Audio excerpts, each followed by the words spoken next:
Olá, boa tarde. Me chamo Dorta e nós somos a linha de pesquisa Jeep Games, parte do grupo de pesquisa Jeep, da Unesp de Artes, em São Paulo. A linha pesquisa e desenvolve games e experiências interativas no campo das artes, com a linguagem e tecnologia dos games.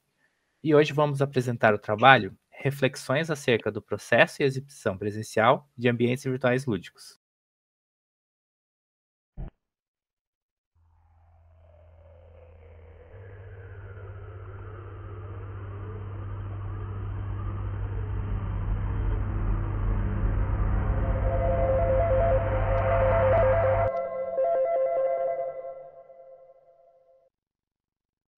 Olá, meu nome é Daniel. Na pandemia, aumentou a necessidade de meios virtuais. Isso confluiu na aceitação cada vez maior de experiências virtuais no campo da cultura e da educação. É importante ressaltar que essa não é uma criação de agora. As tecnologias de VR possuem um histórico anterior à pandemia, mas foram os conceitos como metaverso, conceitos recentes, né, que reavivou a discussão acerca das realidades mistas.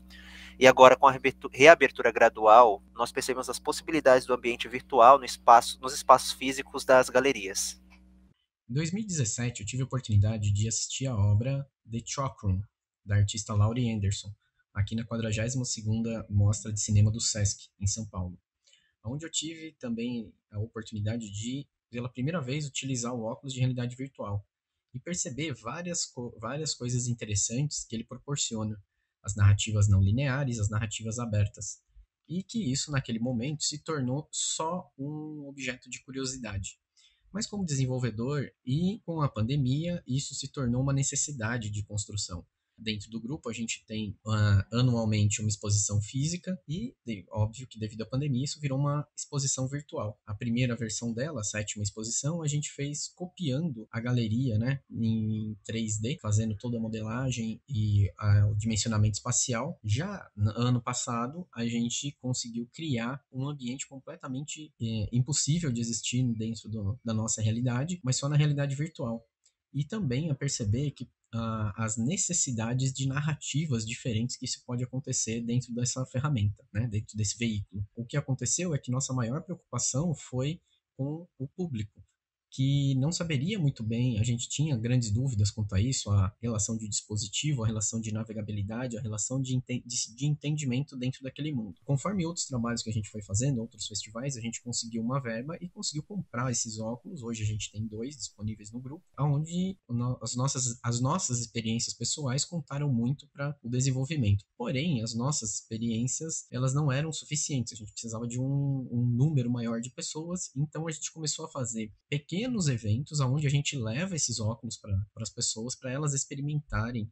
E a partir dos feedbacks que elas vão dando para a gente une a nossa pesquisa aos resultados. Meu nome é Henrique e a partir dessa falta de um espaço tridimensional para acompanhar o nosso dia a dia durante a quarentena, nasceu o projeto de reconstrução do Instituto de Artes da Unesp, dentro do jogo Minecraft. Nesse projeto, construímos quase todos os espaços externos e internos do campus e lugares próximos frequentados pelos pesquisadores, como restaurantes e bares. E com isso, realizamos oficinas e tours pelo mapa, mostrando para os estudantes que entraram durante o período de ensino à distância como que são os espaços reais da universidade e a utilidade de cada cenário, transformando o mapa em um servidor multijogador online para os estudantes se reunirem e interagirem entre si. Durante essas realizações, houve a oportunidade de expor essa obra no Sesc Paulista, através do uso de realidade virtual. Para isso, houve pequenos processos de adaptação do mapa para o uso em VR, porém a construção do mapa foi inteiramente pensada para o uso em computador e, posteriormente, adaptada para a realidade virtual. Isso trouxe outra forma de interação com a obra. Eu sou Vinícius Andrade, eu vou falar sobre as diferenças da agência e da criação da narrativa dentro de um espaço virtual no VR e num jogo comum. Aí o que acontece? Contar uma história ou criar uma própria história dentro do VR é outra coisa. Justamente porque no VR vai ser muito mais cautelosa a forma que você vai construir essa narrativa, a forma que você vai se deslocar nesse ambiente. Um exemplo da diferença da interação entre um jogo comum e o jogo no VR são os pequenos detalhes, né? E como esses detalhes deixam o mundo que o jogador está experienciando mais vivo. Um exemplo são as abelhas. Dentro de uma realidade virtual, essas abelhas se tornam mais reais, quase podendo ser tocadas pelo jogador, né? Então, tanto por mim quanto pelas pessoas que estavam ali no Sesc, todos, em alguma hora, interagiam com a abelha, seja de susto, seja de carinho, né? Mas de alguma forma essa abelha interferia dentro da experiência das pessoas ali. Com relação ao espaço em si, partindo da experiência nossa dentro da Semana dos Bichos e da minha experiência e vendo a experiência dos outros no Sesc em VR, tem uma questão que mesmo para quem conhece o IA ou não conhece o IA, as pessoas começam por lugares diferentes, assim, e tomam o seu tempo de forma diferente. Porque no computador é mais você entra num espaço e você visualiza aquele espaço, você logo se cansa desse espaço. Em VR, você tem a vontade de interagir com tudo. Você tem canecas, você tem computadores, você tem os elevadores, as esculturas, etc. Como você se sente mais dentro daquele ambiente, você naturalmente sente a necessidade de interagir com aquilo. Então, os pingos de chuva, as abelhas, as folhas, árvores, etc., né, eles se tornam coisas imensas, assim, pro jogador, né? E até mesmo, e os NPCs, a diferença de interação com esses NPCs também. Quando se passa esses NPCs pro VR, você humaniza eles, né?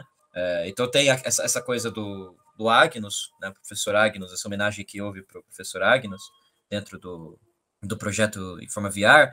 O Agnus foi um dos nossos professores do IA. Infelizmente, durante a quarentena, ele veio a falecer. E esse projeto foi uma homenagem a ele. E o que a gente fez foi colocar um NPC com o nomezinho dele ali, no lugar onde ele ficava mesmo, no cantinho da marcenaria, na mesinha dele. É uma forma de eternizar a presença dele, que sempre vai estar lá, presente no IA.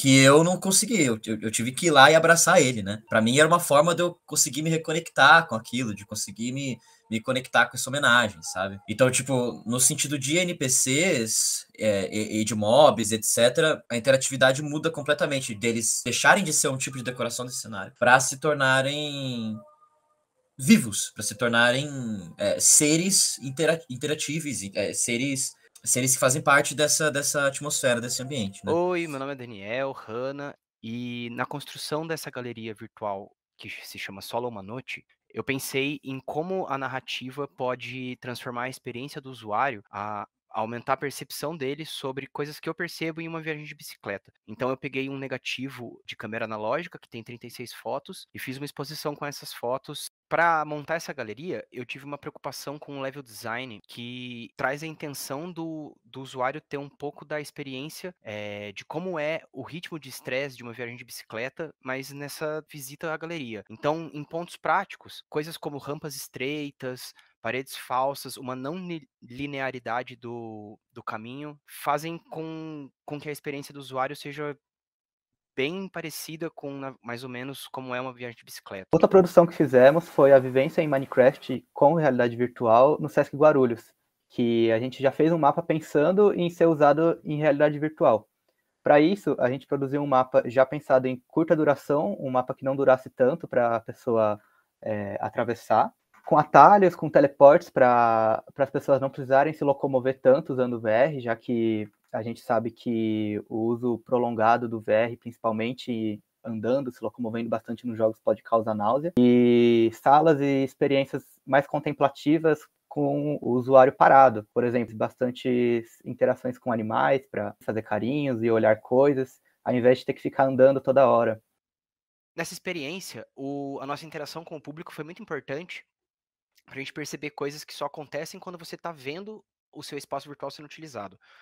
Então, a gente sempre tinha novas mudanças para fazer no mapa depois de um dia de experiências, como entradas que não eram específicas para o público entrar ou utilizar, e aí a gente tinha que tapar elas porque eles iam lá. Também caminhos que a gente percebeu que não estavam dando certo e arranjamos outros modos de fazer funcionar. Também a gente fez um papel de um NPC guia, como no jogo Crash Bandicoot de PlayStation 1, que tem o personagem Aku Aku, que é uma máscara que te faz perguntas e te induz a ir em lugares e praticar as missões que você tem que fazer no jogo. A gente fez isso de maneira prática e reativa a partir do que o público estava fazendo. Então, a gente perguntava do que eles gostavam e dirigia eles a alguns ambientes do jogo, perguntavam se eles já tinham encontrado o final, que era uma coisa que às vezes não sempre existia nesse mapa. Essas são algumas considerações de uma pesquisa em andamento. transformando a realização desses trabalhos que unem diferentes interesses dos membros em produções colaborativas que refletem sobre a interação do público e são aplicadas no projeto em sinergia com as intenções poéticas. Muito obrigado por assistirem a nossa apresentação.